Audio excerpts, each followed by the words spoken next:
without further ado, I'm going to pass it to your wonderful presenters today who will be introducing themselves. Awesome. Thank you so much.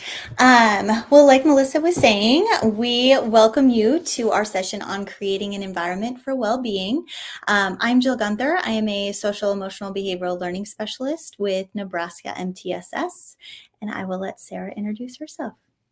And I'm Sarah Gentry. I am also a social emotional and behavioral learning specialist for Nebraska MTSS. We both cover different regions in the state of Nebraska.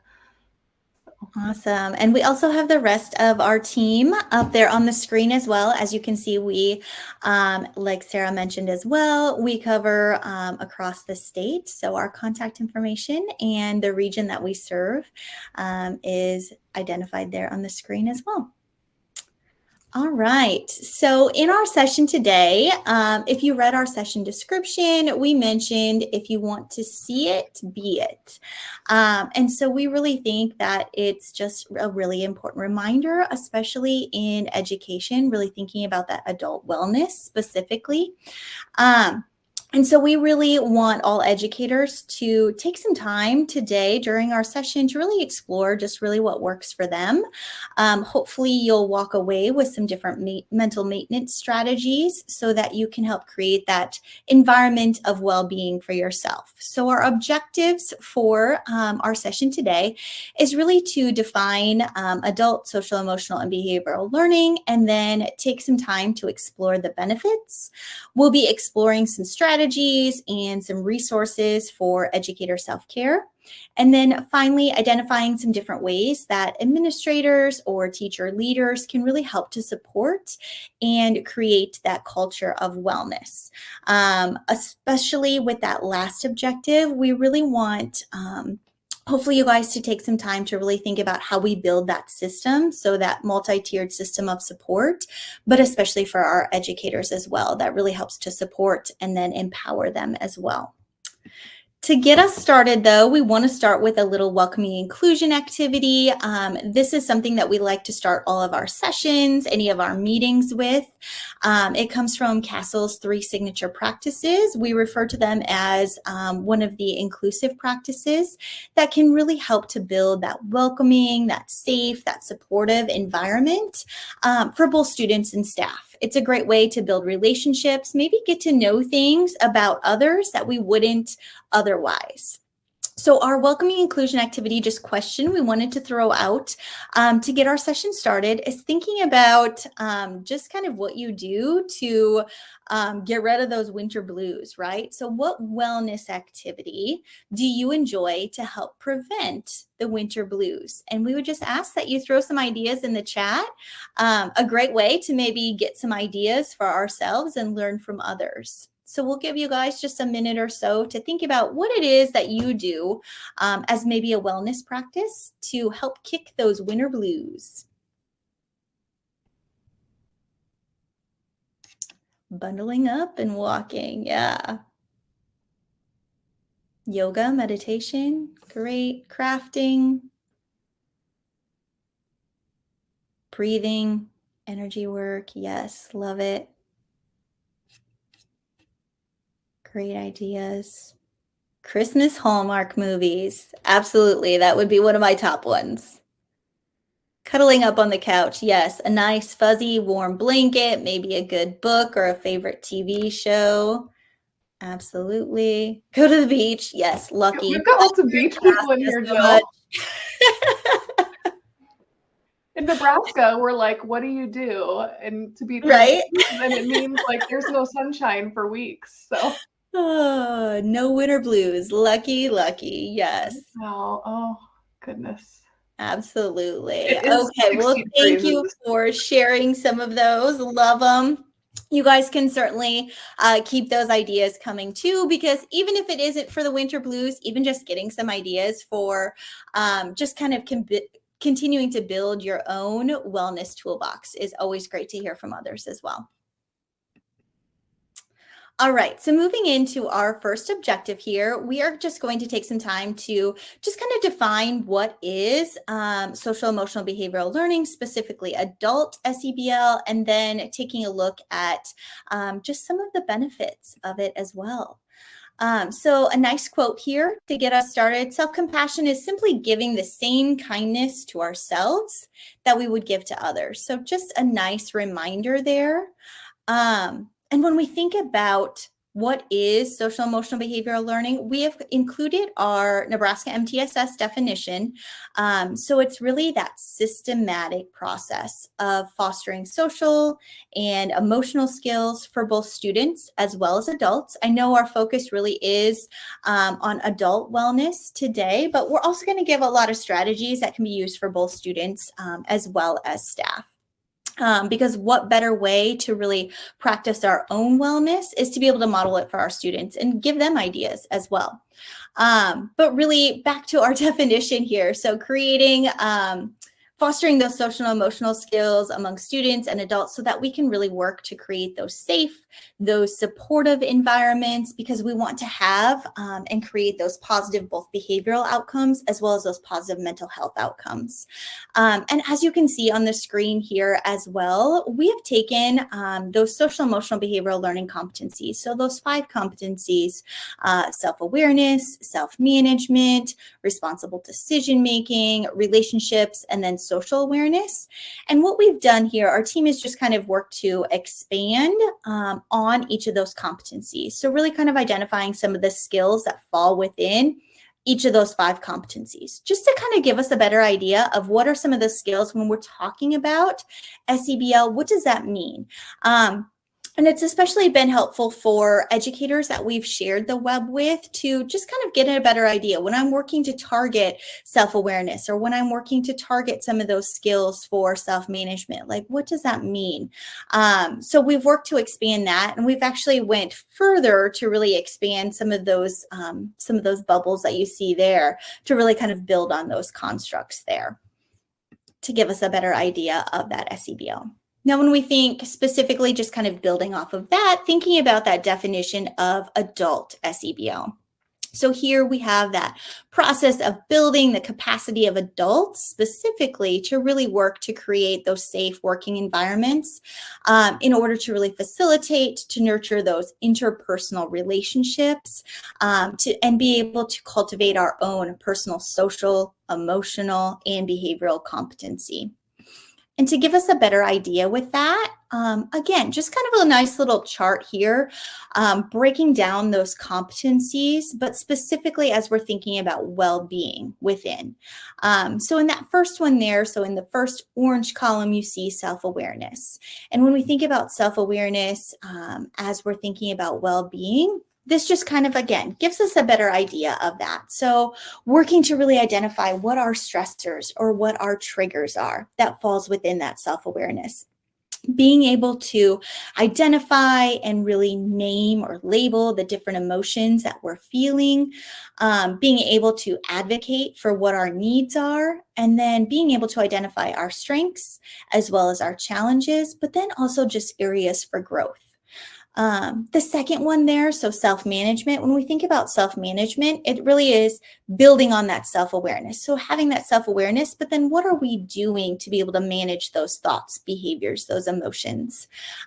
So really working to reduce stress, being able to identify, avoid those triggers that we had identified as part of that self-awareness, being able to implement those strategies, those practices to help reduce stress and protect our overall well-being. Asking for help when we need it falls within that self-management piece.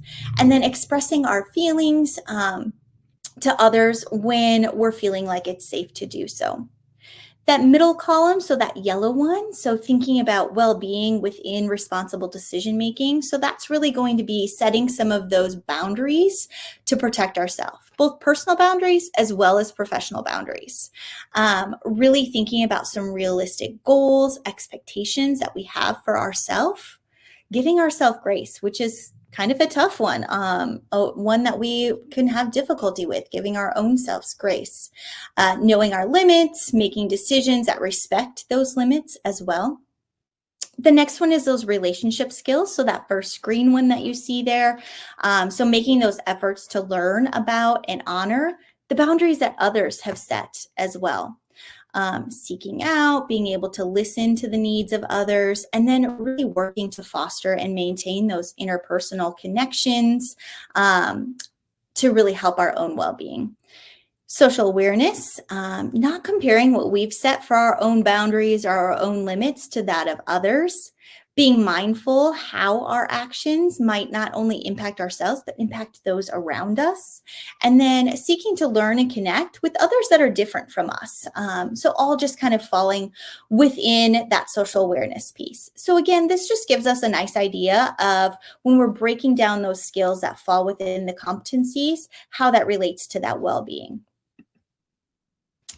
Now, when we're thinking about just educator well-being, there are some things that we really do want to have an awareness of as well. Some things that can potentially have a negative impact on educator well-being, as I'm sure you guys are all well aware of, but we wanted to just kind of outline some of those pieces here. So the first one being that teacher social emotional competence. So really thinking about our own or teachers' own social and emotional skills, just the overall health of the educators as well. Another one that can fall within, just really can kind of have that negative impact on educator well-being, can be those work resources. So having that limited access to resources, maybe even limited access to some professional learning, professional development opportunities to be able to support both ourselves as well as students. School organization. So maybe it's that lack of systemic organization to support teachers, to support students, thinking about maybe even leadership challenges, climate culture factors, and then job demands. So those increased job demands that are related to maybe it's high stakes testing, maybe it's just classroom management difficulties or other outside factors. So it's good to just have that awareness. But we really want to focus on the benefits. When we're thinking about adult social emotional behavioral learning, many benefits to not only having that awareness of how we build our own well-being, but how we're modeling that for students as well. So just a couple of the benefits outlined here. So benefits of adult SEBL, helps to experience just that increased mental well-being and overall job satisfaction. When we're focusing on that, it helps to provide a safe learning environment, can even have a positive impact on our students as well when we're thinking about overall academic test scores and student behavior within the classroom. Also helps to enhance positive school climates, which help to allow like any change efforts to be just more sustainable, more successful overall when we're thinking about taking care of the adults within our buildings. I'm going to let you guys just kind of read through as I read aloud this little quote here, and then just taking a moment just to kind of reflect on what is the meaning really behind this. So I've come to a frightening conclusion that I'm the decisive element in the classroom. It's my personal approach that creates the climate. It's my daily mood that makes the weather. As a teacher, I possess a tremendous power to make a child's life miserable or joyous. I can be a tool of torture or an instrument of inspiration. I can humiliate or heal. In all situations, it's my response that decides whether a crisis will be escalated or de-escalated and a child humanized or dehumanized. And I think that this is just a really powerful quote and just also just a really nice reminder that we do have such an impact in the classroom, but it also doesn't mean that we have to have a good day every day, right? That's not realistic. We're all going to have rough days. We're all going to have tough days. Maybe it's we wake up late and we spill our coffee on the way out the door, and then we forget something on the kitchen table as we're going into the classroom. But the important piece to remember is how can we model what we're doing on those tough days for both our students as well as our colleagues? How can we model when we're having those rough days, those tough days, where it seems that nothing is going right? How can we model what we're doing to have that self-management piece? Maybe it's we just want to let our students know that, hey, we're going to take a minute and we're going to do just a little mindful meditation together as a class. Maybe it's we're going to do a breathing technique together while I get myself centered because it's been a rough start to the morning. But being able to talk through that and being able to really model that for students not only benefits yourself, it's really teaching them some of those strategies so that they can continue to put those in their own toolbox as well. And maybe it's even just thinking about, hey, let's say a few positive affirmations together to get ourselves centered and just kind of have a little restart there. So just a nice reminder with this quote. And I see, yes, a nice little comment in the chat. Student behavior won't change until adult behavior changes. Absolutely. Nice reminder there. So moving into just kind of taking some time to explore some strategies and some resources now for educator well-being as well. And again, we liked to throw a few different quotes in here. I think quotes can be so powerful when we're thinking about them. But this one here, so treat yourself with kindness the same way that you would treat a friend who's having a hard time. Self-empathy is empathy too. And this quote here actually comes from Kristen Neff, who is a mindful self-compassion expert. And it's really just talking about like, what are we saying to ourselves? How are we talking to ourselves? So many times when we make mistakes, we're so much harder on ourselves than we would be on a good friend or even on a colleague, right? If a colleague or a friend makes a mistake, we're going to be there. We're going to be compassionate towards them. We're going to remind them that, hey, they're human and we all make mistakes, and help them to really take the steps to overcome that and talk through it, right? But when we think about what we might say to ourselves or how we might act towards ourselves when we make mistakes, it's probably not the same as the way that we would a colleague or a friend.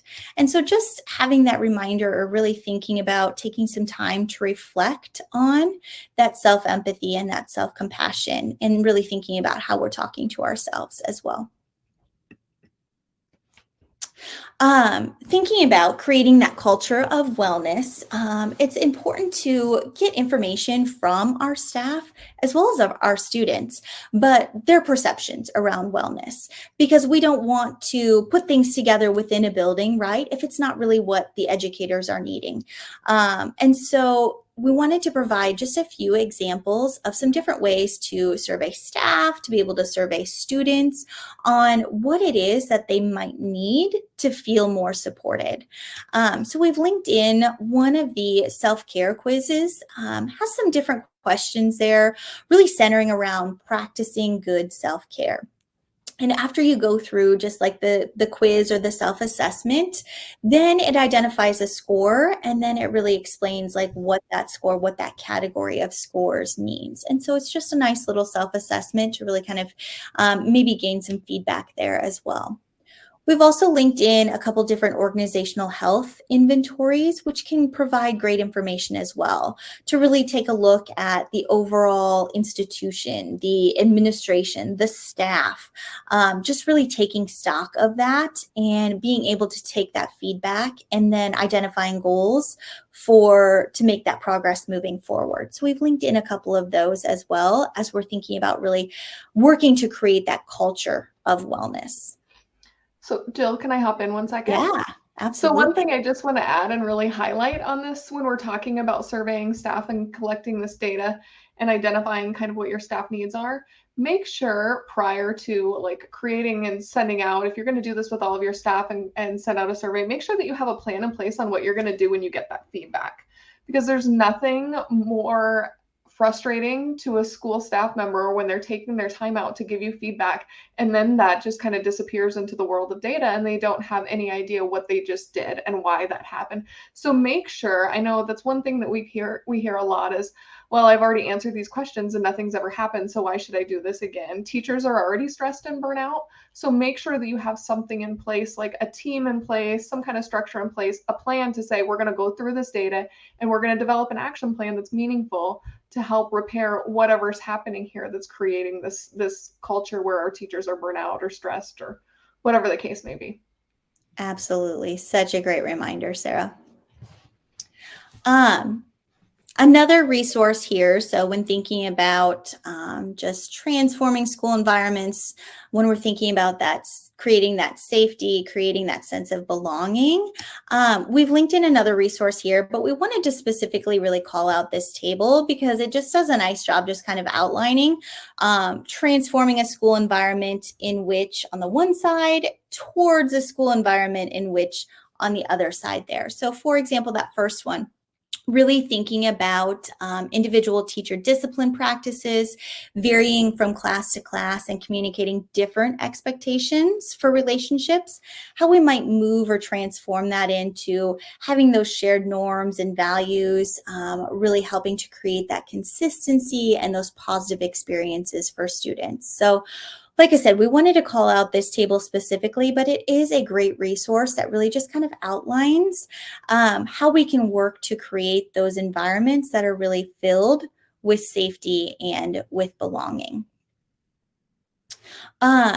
Here is another one. So we've also linked in, so lots of resources, hopefully that you guys will be able to take away today. But calling out this one specifically, it's a research article that really talks about that correlation between positive teacher-student relationships and then helping to in turn, reduce those levels of teacher burnout. So that impact that those relationships between teachers and students can really have on burnout, which really just helps to validate and kind of drive home that importance or those benefits of adult social emotional behavioral learning and having that awareness and really working to practice and implement some of those different adult SEBL strategies.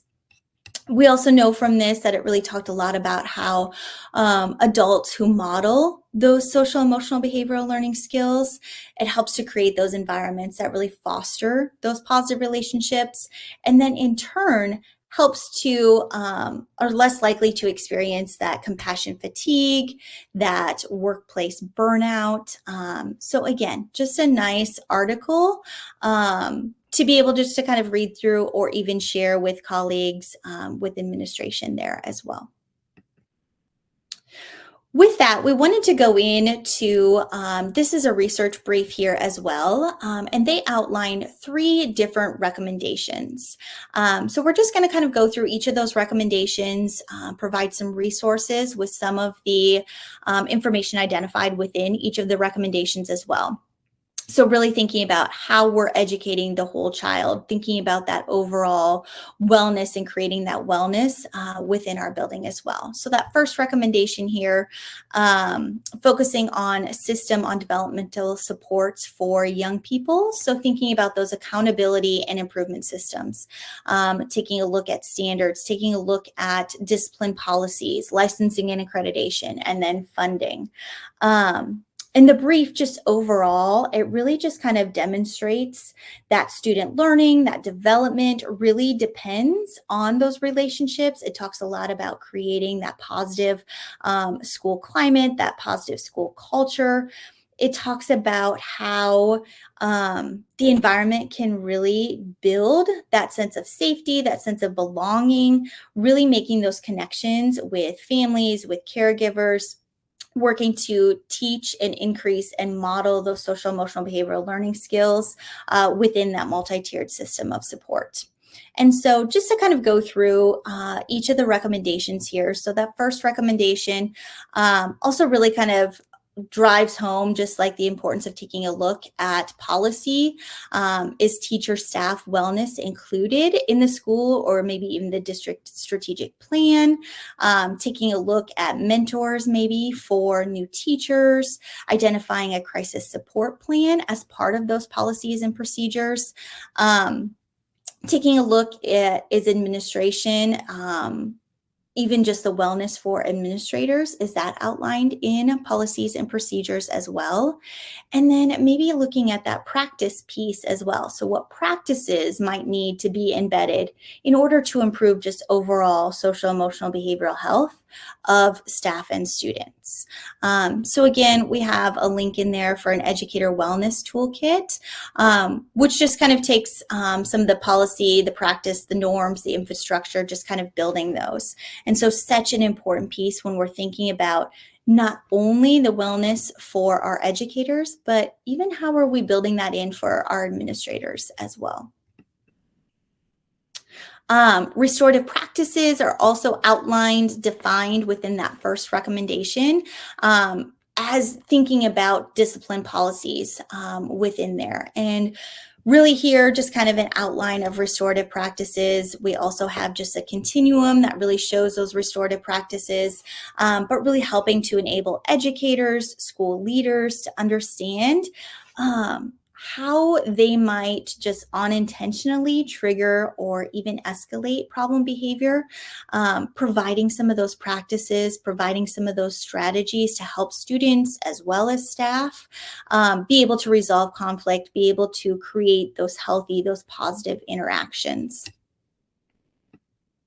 And this is that continuum there. Again, just a nice visual, really moving from preventative, responsive, just kind of that whole school approach, that whole child approach, thinking about how we can really work to integrate that as part of our discipline policies and procedures as well, all falling within that first recommendation. All right. Another one we wanted to offer within that first recommendation is really thinking about how we might build self-care expectations, what self-care expectations or values might look like, might sound like. So just like we might build those for behavior expectations, how could we incorporate those as we're thinking about well-being or as we're thinking about self-care? So we just wanted to provide a little example here. So a lot of schools might identify some behavior expectations as be safe, be engaged, be respectful. And so we just offered some different examples. So maybe when we're thinking about be safe, what could that look like when we're thinking about overall self-care behaviors? So maybe it's creating an emotional support team. Maybe it's really creating that culture of double checking on colleagues or friends. Maybe it's utilizing an employee assistance program, asking for help when we're needing it. When we're thinking about being engaged, what can that look like? What can that sound like? Maybe it's being aware, having that awareness of our stress level. Maybe it's incorporating movement breaks. Maybe it's increasing hydration. For be respectful, maybe it's nurturing our body with healthy food, building calming routines for sleep. So just maybe thinking about that as creating those for a building or for a classroom, for a PLC, whatever it might be. But what could that look like in terms of self-care behaviors specifically?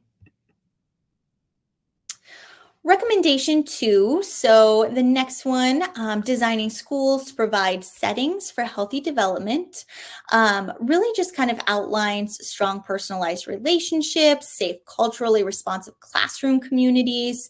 It touches on integrated student supports, creating MTSS, UDL, extended learning time, and then outreach to families as well.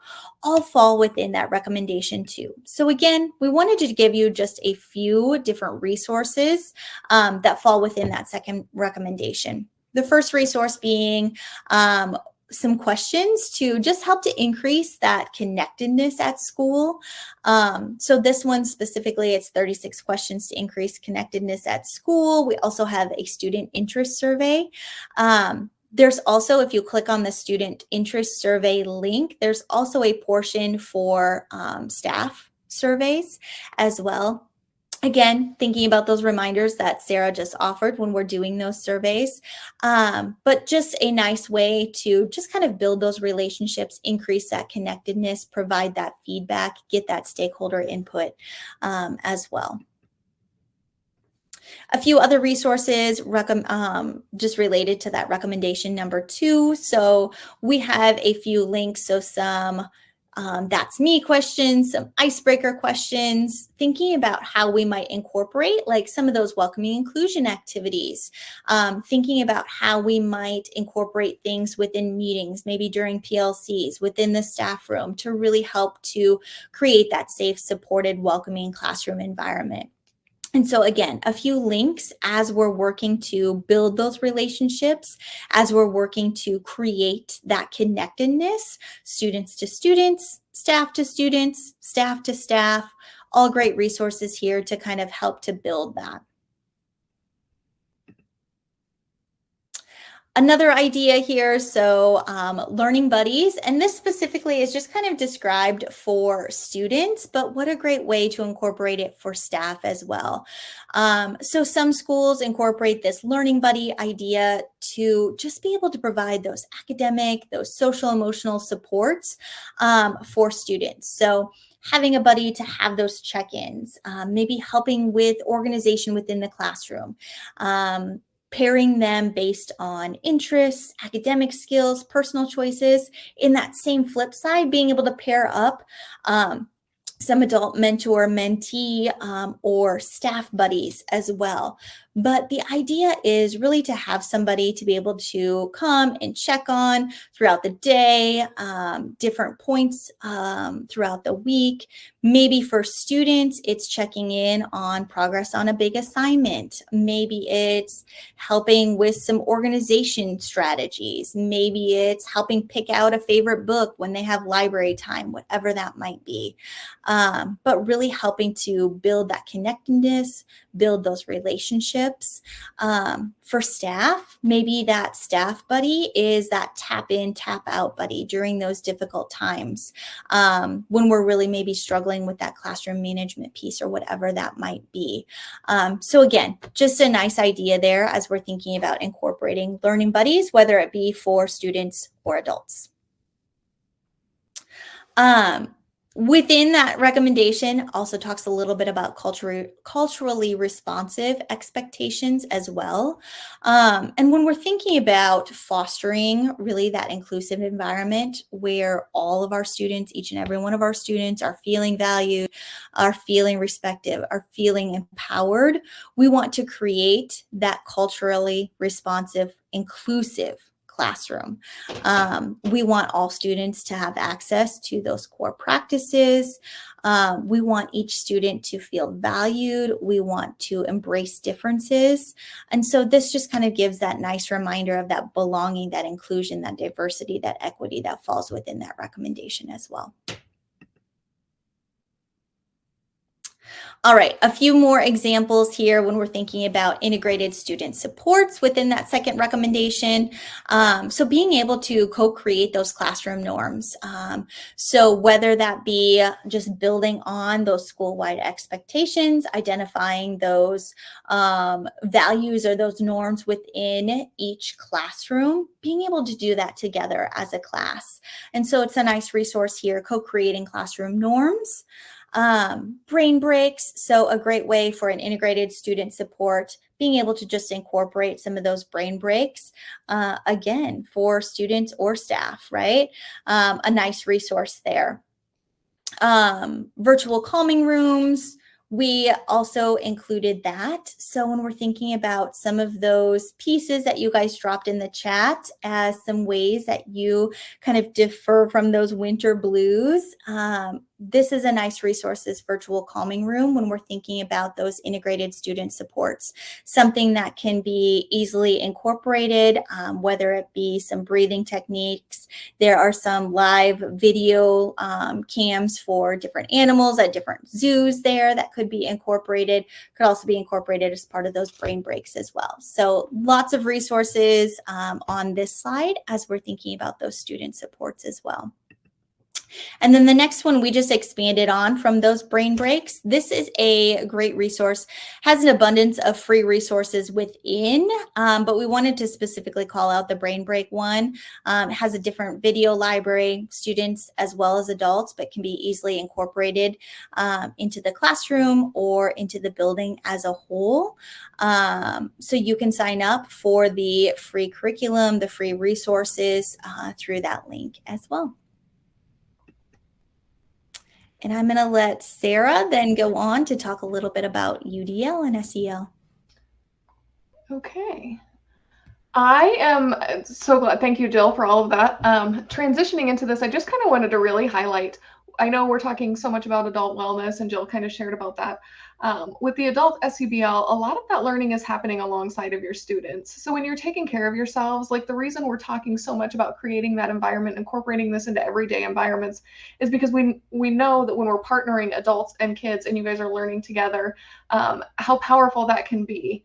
So that co-regulation, that self-regulation that you're doing, if you're co-regulating with a student, you're also fostering an environment of trust and all of those really, really good things that you can do. So kind of thinking about that, when we're thinking about UDL and SEL, this resource that we're sharing kind of shares those SEL competencies from CASEL and those related UDL guidelines and checkpoints, and then kind of what those big connections are. So we know that all learning is social emotional learning. We can't learn without incorporating our emotions and being social beings that we are. We're not learning without incorporating those in. So thinking about UDL and how that really meshes with all of those SEL competencies, bringing in that self-awareness, that self-management into the classroom, into everyday learning, is super powerful for both your students and you. I love when I can go into a classroom and I can see a teacher regulating herself along with her class, identifying, hey, the mood in my classroom is not great right now. We're going to do a mindfulness break and come together. And even seeing the stress level of the teacher coming down and the relationships that are fostered in those classroom environments. But bringing that in and kind of tying that in with UDL is super important, because I know that's something that a lot of districts are really bringing in. Now, another practice that we included in here, and it doesn't necessarily feel so much like a teacher thing or teacher wellness thing, but when we link to research and we start thinking about the research that goes along with gratitude and acknowledging people when they're doing something great, we know there's kind of some research that's been done at Duke, the WellBe program, on gratitude and the impacts that things like writing a gratitude letter or calling somebody and telling them how much you appreciate them, how that actually has a significant clinical impact.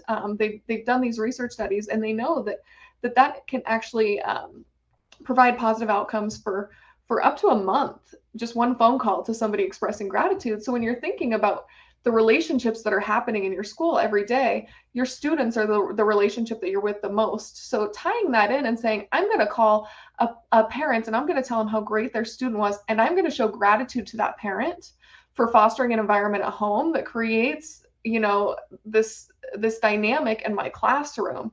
So bringing those parent phone calls in, bringing those good news notes home, and then you can also incorporate this into what can we do with our staff? How can we have staff giving good news and gratitude and expressing that to one another? So looking at, oh my goodness, did it stop sharing? Okay, no, it didn't. Sorry, my screen kind of looked different, but going into those gratitude jars, and now I went forward and I'm not sure how to go backwards. Anyways, so I'm not going to even share the slide, but there's some staff wellness exercises you can do with like these gratitude jars. You can put in little notes I've seen in jars that they do, and then they pull them out and they read them at staff meetings, talking about, oh, the staff member is being recognized. So noticing, giving an opportunity for your staff to be heard, to be seen. I've also seen it on like the big bulletin boards where they have like staff shout outs, and students can go write on a note and say, oh, this teacher did something great for me, or a staff member can do that. But creating that environment where your educators are feeling heard and valued is a really great way to promote an environment of staff wellness. So that's going to bring me into recommendation number 3, which is on your screen. And we're going to talk about ensuring educator learning for developmentally supportive education. So really, really focusing more on that educator wellness, pre-service preparation programs, in-service professional development. What can you do? And then how all of that kind of fosters into that recruitment and retention, which is so important right now in the world of education. How do we keep our teachers here? And now I'm going backwards. What happened here? Okay, so now we have our Calm Down kit and visual. This is just a resource you can do in self-care planning for your educators and for your students. This is kind of a visual that's been created to say, okay, what can I do? What are some breathing strategies I can do? And kind of having those already mapped out and pre-planning so that you know, I guess, what direction you're going when things are stressful. What can you do? So what can I think about? How can I reframe my thoughts? So a little bit of that cognitive reframing. And then some grounding techniques, looking and listening, planning out, thinking about what kind of things do we want to hear? What kind of things do we want to see? You got to be a little careful with the smell, especially with kids. They can get a little silly, and you got to think about allergies and all of those kinds of things, and taste kind of the same thing. But what are some things we can put in place to kind of foster that environment when people are dysregulated? And then the Thriving University, this is just another really, really nice resource when you're trying to plan out, say, maybe in your professional development, or just kind of creating, I see like administrators that are sending out like different resources for their staff every week. But this is a great place you can go, this university, where it just has all these great tools and links that you can go into. So it's self-compassion for adults, some ideas, self-care bingo. We'll share a little bit more about that later. That's a fun activity that you can do to kind of get your staff engaged. But there's just, I mean, a multitude of resources on this Thriving University that you can take back to your school and just find ways that you can use those to encourage your educators to take care of themselves. Or you can utilize them for yourself if it's just kind of, I'm really feeling stressed and burnout. This is a great place to go for some ideas.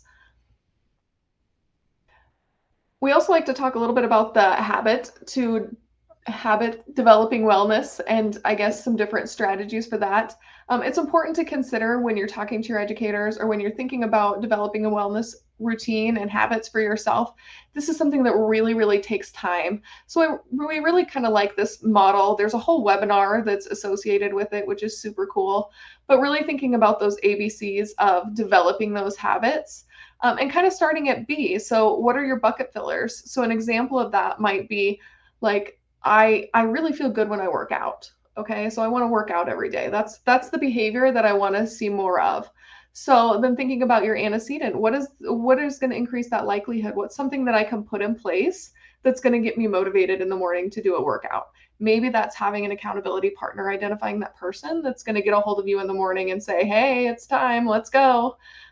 Maybe it's having a particular ring. I don't want to say a ringtone because that really dates me. I did pay for those at one time in my life. But having some kind of a reminder on your phone or something that's going to get you to say, okay, I'm ready to go.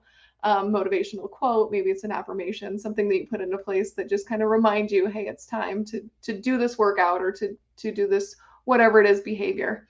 And then identifying what's the consequence, what's that intended outcome. What's that real motivating factor? If I work out in the morning, I'm going to have more energy throughout the day. I'm going to feel better about my body. I'm going to feel better with my mental health. I'm going to be really releasing those hormones, those feel-good hormones that I need to sustain me throughout the day. So kind of developing those habits. When you're thinking about helping your educators develop self-care routines, this might be kind of a model that you can bring in to say, hey, let's develop some healthy habits, and what can we do? You can also do this kind of at the systemic level too, right? So when you're trying to engage and bring in some ideas for your system in place to create an environment of educator wellness, what's a behavior I want to see more of? I want to see my teachers out of their chairs and engaged in instruction more. So what's an antecedent I can do? What do they need in order to do that, to make them feel more empowered to do and to be out of their chairs and more instruction? Or I want to see more engagement in the hallways between my teachers and my students. I don't want between classes. What do I need to do? What's my antecedent? And what's going to be the overall consequence to that? So really developing that system. It could be on a personal level, or it could be on that systemic level as well, and promoting your environment of wellness. These are some professional development planning resources.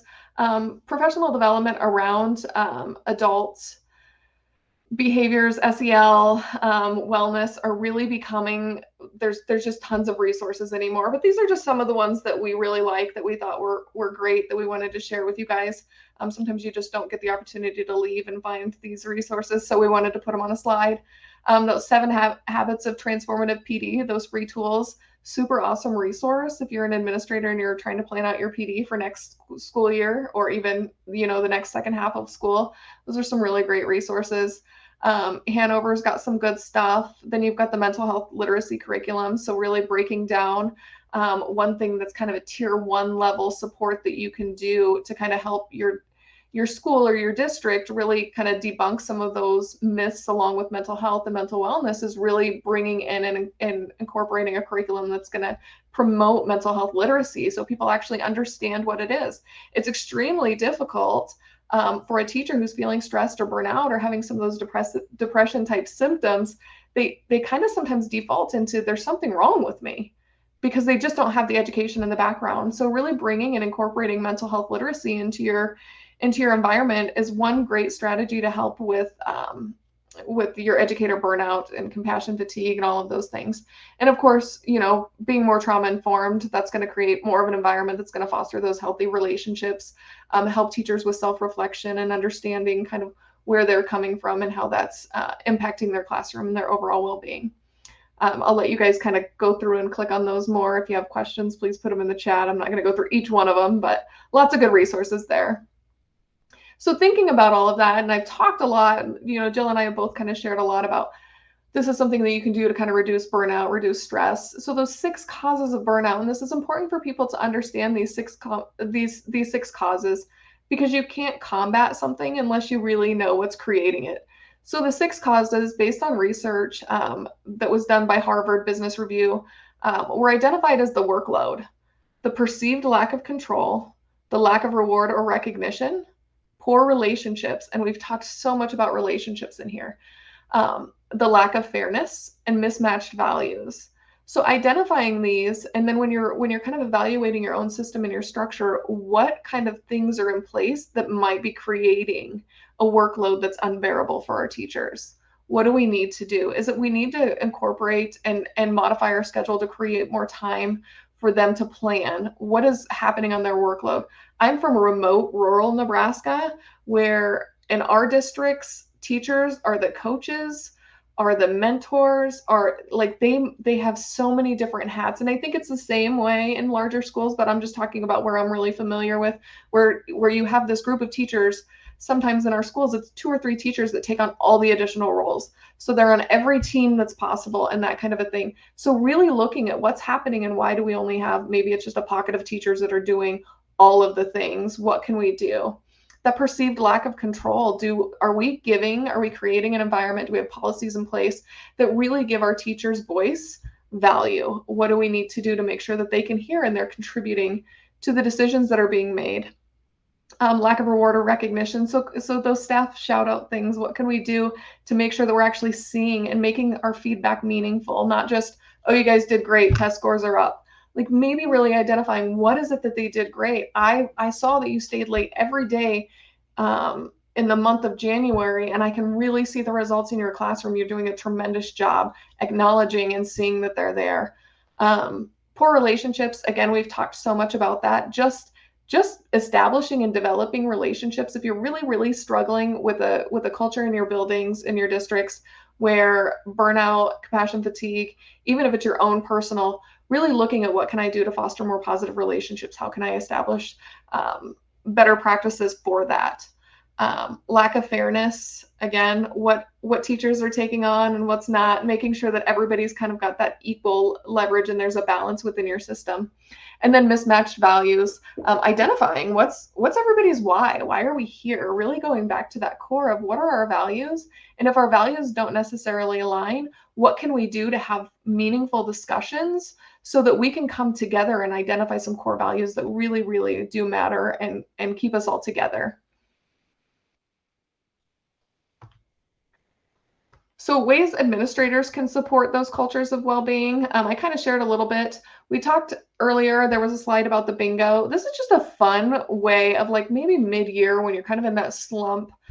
We get 4 seasons here, so we're not in California. So we have to really work on those winter blues. But sometimes when you get to that mid-year slump, and I'm sure in California you guys have that too, maybe having a Be Well bingo to just kind of remind people, hey, these are some ideas, and having them check them off and then having some incentive.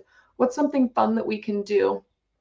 We incorporated and included on this slide the video about tap in, tap out. So if your school's not one school that utilizes that system, highly recommend it. Coming up with systematizing that too.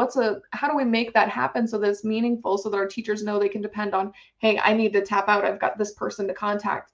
I'm overwhelmed. I'm stressed. Maybe something just came in on my Apple Watch from somebody in my personal life, and I'm freaking out. I need to just step out and self-regulate. So really, really incorporating that strategy is another really great way. But you have to make sure that you make it meaningful and it's developed into your policies and procedures so that teachers know that there's a system in place for it. Identifying that school level self-care plan. I talked a little bit about that with the ABCs. So what are our warning signs? How do we know when our school culture is getting bad? How do we know when our teachers, you want to identify those warning signs before everybody starts not renewing their contract for next year. So what are some warning signs? What did, like around here, we saw a lot of teachers leave last year. What were the warning signs before all of a sudden contracts were coming and nobody was signing them for next year? What could we have done differently? So really looking at that, but you want to kind of start to identify, when do we know that our teachers are stressed? When do we know that we need to start focusing on their self-care and their, finding those little glimmers of hope that they can utilize? And then assessing what are our practices, thinking about planning strategies, education supports. So kind of putting all of those things into place. Now I'm looking at time. I don't know if we're going to have a lot of engagement time. I really wanted to kind of let you guys kind of put in there. But as we're thinking about those self-care plans and thinking about the things in place, if you guys want to throw in the chat, like what are some things when we're thinking about teacher wellness, what are some things that all teachers, resources that all teachers deserve to have, need to have in place? And then thinking if you're structuring these things out and you're tiering it, what are some resources that some of our teachers might need, but not all of them? And then maybe some more like tiering it out. What are a few? What would be those tier 3 things and supports in place for our teachers? Again, I wanted to like allow time for you guys to put those in, but I just don't know that we're going to have enough time to really make it super engaging. But feel free to add in the chat if you have any great strategies or ideas. I'm going to kind of keep moving forward just to make sure we get through everything. What we had in there, all staff deserve workplace wellness programs. So that's focused on physical and mental wellness. SEBL programs for students and staff. Again, that co-regulating, that learning together, so powerful. A mindfulness and stress management program. Somebody in there said that they do yoga for fun or for their self-care plan. Doing it with your kids is another great way, or your colleagues, like bringing that into your program, into your district. So creating those welcome, safe environments where you're respected. We've given you guys a lot of resources for that. Oh, Dawn, I love that. A room support card you can hang on your classroom door. Request a break, a water, snack, candy. So that's kind of similar to the tap in, tap out, but you just kind of hang it on your door and say, come in and help. I love that. Thank you. Time is always the biggest thing, Holly. That's huge. And what can we do in our systems to create time, right? Like I've seen schools where they evaluate their staffs and they do those surveys that I was talking about at the beginning. And that's the general thing is, oh, we need more time. So it's really stepping back as administrators and saying, where can we structure time for our teachers, and what does that time look like that we're structuring for them? So creating that culture and climate and that environment where your staff saying, I need more time, and we need to make sure that you feel heard when that's something that happens. And time for yoga and meditation. I love that. Oh, Tara's trying to bring it into the world. Can we duplicate you and bring you all over the place, Tara? That'd be awesome. So wellness, bringing those things in, and again, time is a huge barrier for that. And making sure that your administration will build that in, Tara. That's going to be another piece. Like, hey, give me time now to help my colleagues with this. So all staff deserve all of those things. Setting boundaries, they need to be able to do that and have those boundaries respected.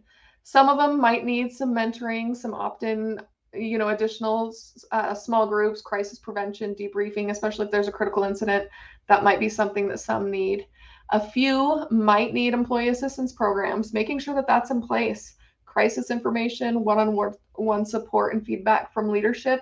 And of course, back to that relationship thing, it has to be trusted leadership. They have to feel like they can go to their leadership if they need help. So really making sure that that's something that's available. And then we linked to that Boys Town Your Life, Your Voice, 99 coping skills. I love that document. I've seen it printed and put in like bathroom stalls in the schools, and I've seen it in employee break rooms as just a spot like, oh yeah, this is a reminder. This is a coping skill I can use. Gentle, this is just another strategy. I'm really going quick because I want to give you guys time for questions.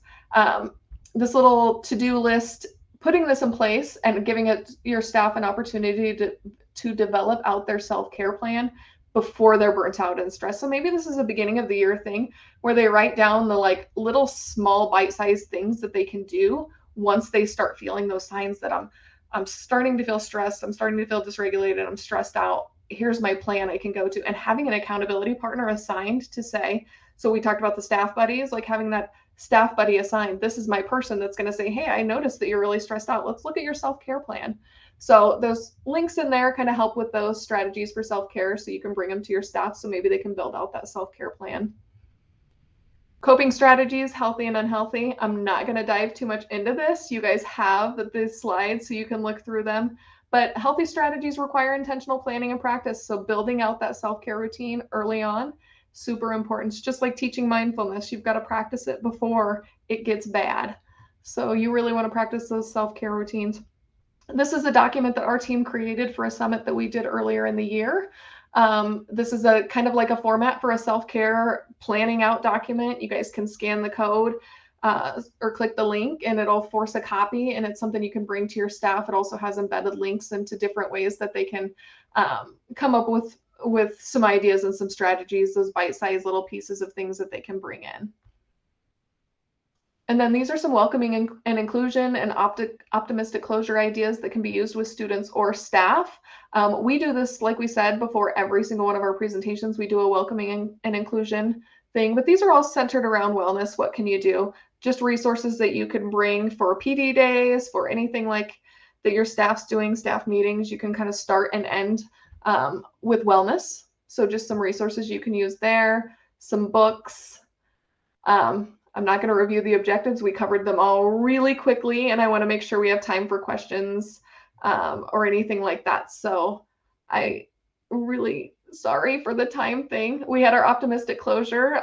Want you guys to kind of think of a colleague that you're grateful for, why you're thankful for them. And then maybe, like I said, with the Duke Wellness, if you want to write them a note to show your appreciation, send them a text, give them a personal phone call. Actually, the talking shows better results in terms of like wellness for you, actually connecting with somebody physically. So think of that and maybe just show them appreciation for whatever they're doing for you. And that's what I've got. Any questions? Thank you so much. That was wonderful. It's just so rejuvenating to hear how much educator wellness and how important it is and all those strategies you all shared. We do have one question in the chat.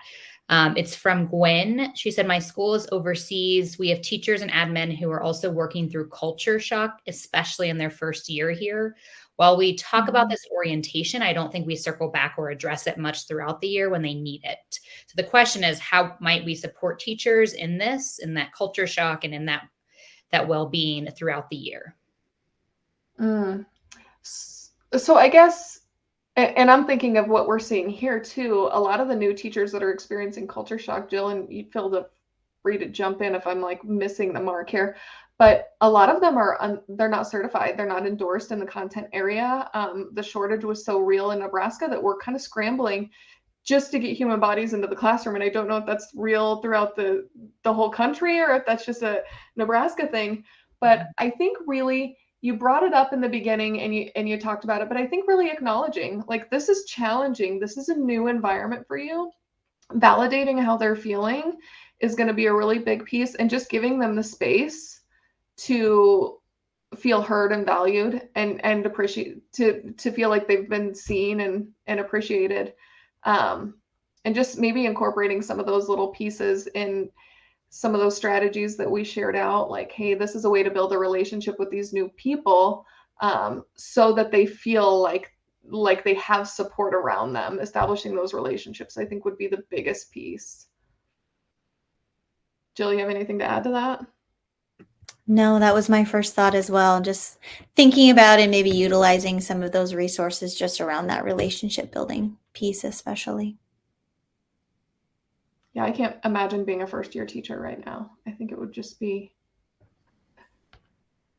so challenging. And we want to hang on to them too, right? True. All right. Well, thank you both so much. And thank you everyone for joining us today. We'll see you in the next session.